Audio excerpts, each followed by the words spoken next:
Imagine being home alone on a stormy night. Rain smashed the windows, a super hard rainstorm that sounded exactly as worried as I felt. My parents were out of town, leaving me in charge. I'm Joe, by the way, and I'm only 16. My little brother Elon is just 12, practically a kid. Every time lightning flashed, I saw fear in his eyes as the storm howled outside.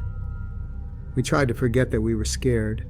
Elon played with his toys, and I pretended to read a book. But the rain wouldn't stop.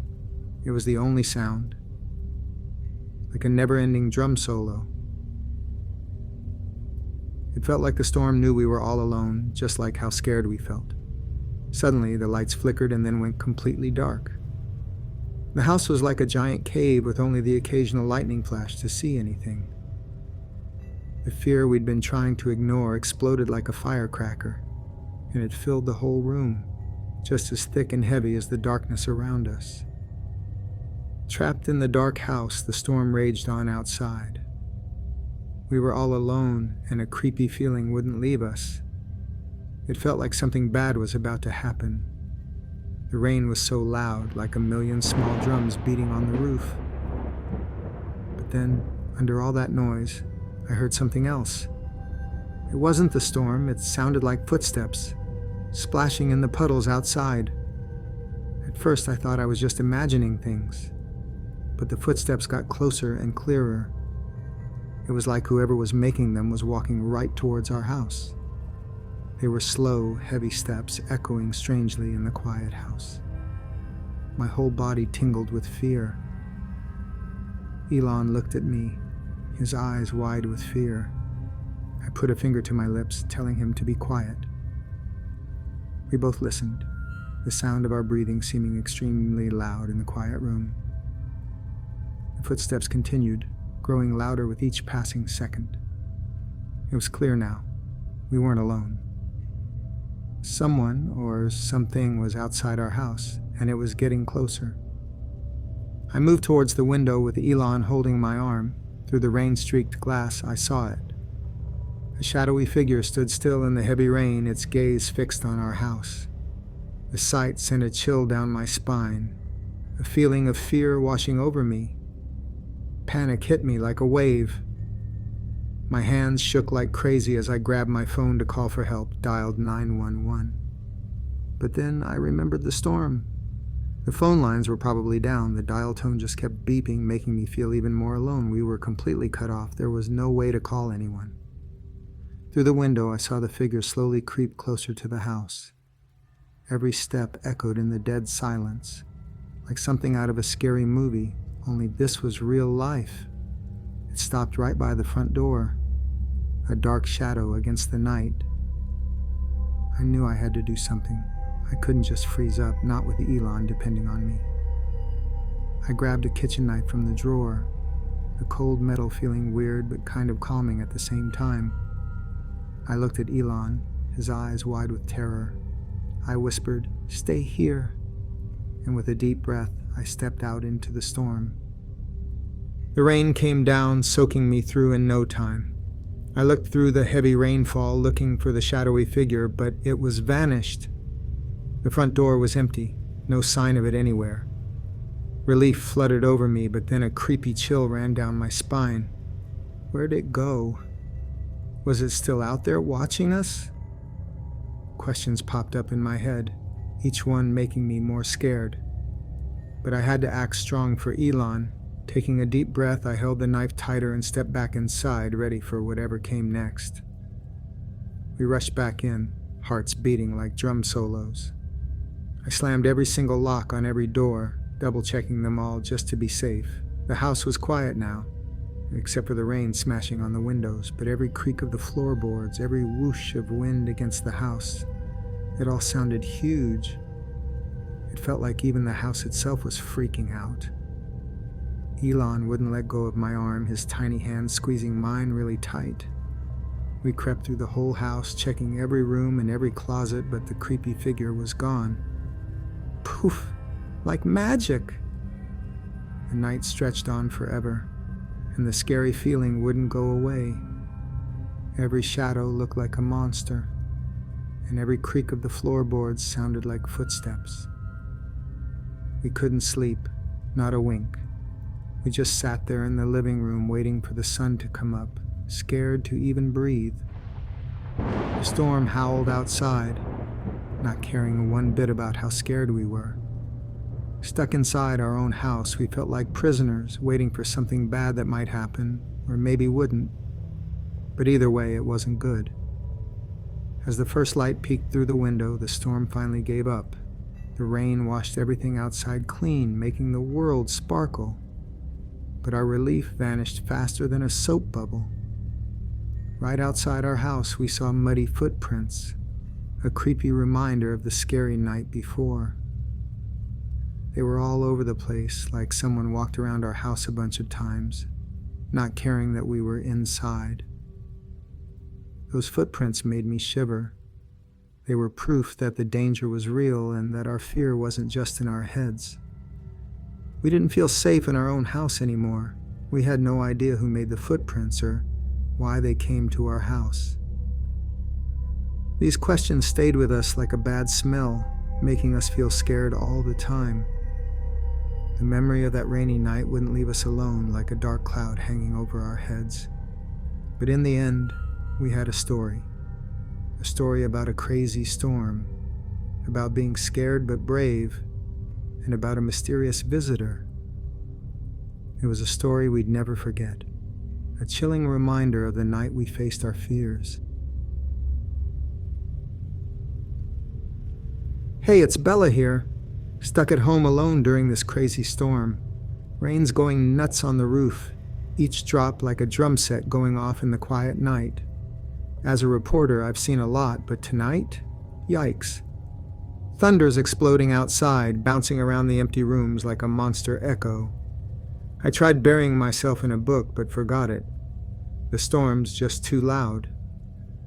Next door's my neighbor, Mr. Mystery himself. I barely ever see the guy. He keeps to himself like a ghost and always seems to be up at the weirdest hours. The storm's making his whole place look even creepier, like a scary figure. And things just got weirder. As the storm keeps going crazy, I hear strange noises on top of the rain. They seem to be coming from right next door at Mr. Mystery's house. I looked through the window, rain dripping down the glass, and saw a tiny light flickering in his window. Even stranger, his front door is cracked open, swinging back and forth in the wind. What's going on over there? Okay, I have to be a nosy reporter again. Those creepy noises coming from Mr. Mystery's house were too weird to ignore. I whipped my raincoat, took a deep breath, and ran right out into the storm. As I got closer, the noises got louder, like a bunch of bumps and crashes that made me super scared. I pushed open the creaky door and the loud thunder almost hid the noise. But what I saw next was totally nuts. The house looked like a giant toy box that got kicked over. Chairs were tilted, drawers were open wide, and stuff was all over the floor. My heart was like a drum solo in my chest. I followed the loud noises to one of the rooms. The door was cracked open a little, creaking back and forth. I peeked inside and froze. My blood turned to ice. There were 2 robbers in the room trying to break open a box. My brain went into reporter mode again. I couldn't just ignore those creepy sounds next door. I grabbed my phone and dialed the big red button, 911. The storm was roaring outside and I could barely hear myself yell over the wind. I tried to tell them what was happening without freaking out, but my voice sounded squeaky. The police said they'd be there in 10 minutes. 10 whole minutes felt like a super long time. I hung up and hid in the shadows, hoping the robbers wouldn't see me, but just when I thought I was safe, one of the bad guys saw my shadow. He turned around and stared right at me. My body froze like a statue. I was scared, silly. He started walking towards me and I was freaking out. Before I could even blink, the robber grabbed me. He was super strong and his eyes looked like mean ice cubes. He shouted for his buddy, and together they tied me up with a rope like a giant present.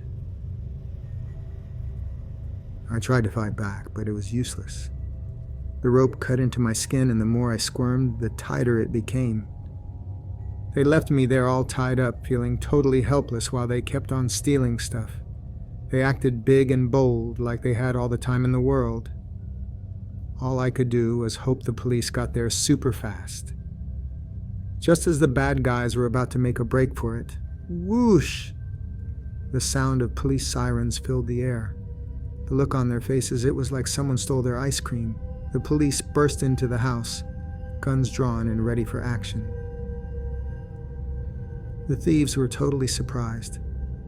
They tried to run, but they were toast. The police grabbed them in a flash, slapped handcuffs on them, and started talking about something called their rights. Relief flooded through me like a wave. I couldn't believe it was finally over. One of the officers came over and carefully untied the ropes. I was free at last. The bad guys were taken away in a police car, their night of crime ending in a big fat bust. After the police left, I went back to my own place.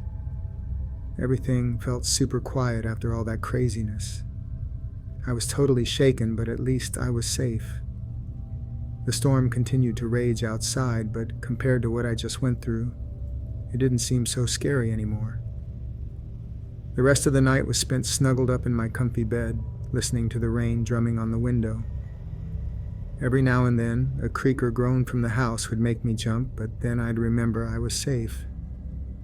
The bad guys were locked up tight and I wasn't in danger anymore. The next morning, I sipped on a warm cup of coffee, trying to shake off the scary night. I felt super grateful that the police showed up just in time. Who knows what could have happened if they were even a few minutes late? Yikes! As a reporter, I knew a good story when I saw one. So, I grabbed my notebook and started writing about everything that happened. My terrifying adventure became a super exciting news report. I hoped it would remind everyone to always pay attention to what's going on around them and trust their gut feelings. Reporter instincts can come in handy, but sometimes it's best to call the police and stay safe. Hello, I'm Taylor, and as a writer, mysteries are my jam. One dark and stormy night, I was stuck alone in a creepy old library. Rain pounded on the windows, each dropping a tick in the clock of silence. It felt like something big was about to happen, just like in my books. This town had a weird thing with people vanishing, and that made it the perfect setting for my next story. I found an old newspaper about the disappearances, and it mentioned some spooky locations. The rain was a real downpour now, making the streets look like shiny rivers. At the end of a small alley, there it was, an abandoned house, all dark and scary against the stormy sky. Apparently, that's where one of the missing people was last seen. It's horrible. As I got closer to the house, I shivered. It felt like ice was crawling down my back. The house looked creepy with its cracking paint and a yard full of weeds. Like a forgotten memory of the town, rain hammered on the roof, making all sorts of weird noises that bounced around the empty rooms. It sounded creepy. Out of the corner of my eye, I saw a dark shape moving inside the house. My heart beat like a drum solo in my chest, but I had to see who it was. Curiosity was stronger than my fear. The shadowy figure seemed to be watching me, but I could barely make it out through the broken window. Just as I reached the front door, "Oh my God!" the figure disappeared, leaving me all alone with the creepy quiet of the house. I couldn't help myself. I had to follow the figure. My heart was still going crazy, but I pushed open the door and stepped inside. The house looked empty at first glance, but I decided to explore further. As I walked deeper, I stumbled on a secret room. It was tiny and dusty, filled with whispers of the past. On the floor, I spotted a box overflowing with stuff. Pictures, letters, even a heart-shaped locket. Each thing seemed like a piece of mystery, a hint about the missing people. This was a big clue, and I knew I had to figure it out. Boom! Like a lightning strike, it hit me. These disappearances weren't just random, they were totally linked. And the answer, the key to breaking this whole thing wide open, was right here in the secret room. But before I could snoop any further, I got chills. Footsteps. Someone else was definitely in the house. My heart jumped up into my throat. The footsteps got louder, like a creepy echo game in the empty house. My pulse hammered like a drum solo as I tried to get out of there. I spotted a back door and took off running, a race against the storm outside. Rain whipped at my face as I flew, fighting for my life. I took a deep breath as I was finally safe inside my car. The rain seemed even crazier now, but I didn't care. My mind was racing as it processed all of the clues from the hidden room. This mystery was getting wilder by the second, and I knew I'd only just begun. Stuck in my car with the rain drumming on the roof, I became a detective. The stuff from the hidden room was like a creepy puzzle, and the pieces were starting to fit. It wasn't just random disappearances. These were planned, like someone picking each person for a reason. My skin was crawling. I knew I had to call the cops. My hands shook as I dialed, and my voice barely squeaked as I told them everything. The lady on the phone promised help was coming, but waiting felt like forever. The whole time I couldn't shake the feeling of being watched. I scanned the darkness, my eyes straining.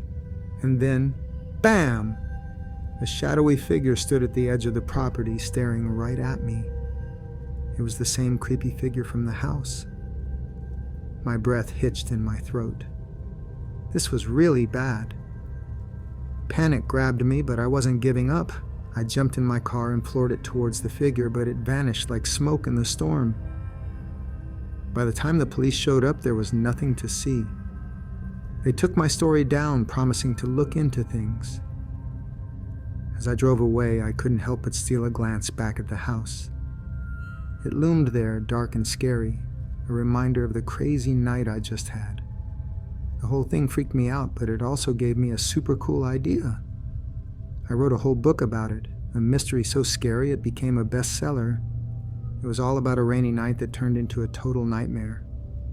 But even though the book was a hit, I couldn't forget what happened.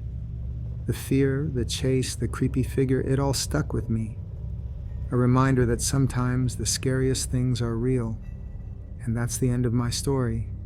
A tale of fear, mystery, and the power of the written word. It's a story that I'll carry with me always. A story that has shaped me as a writer and as a person. Because sometimes it's the experiences that terrify us the most that have the biggest impact on our lives.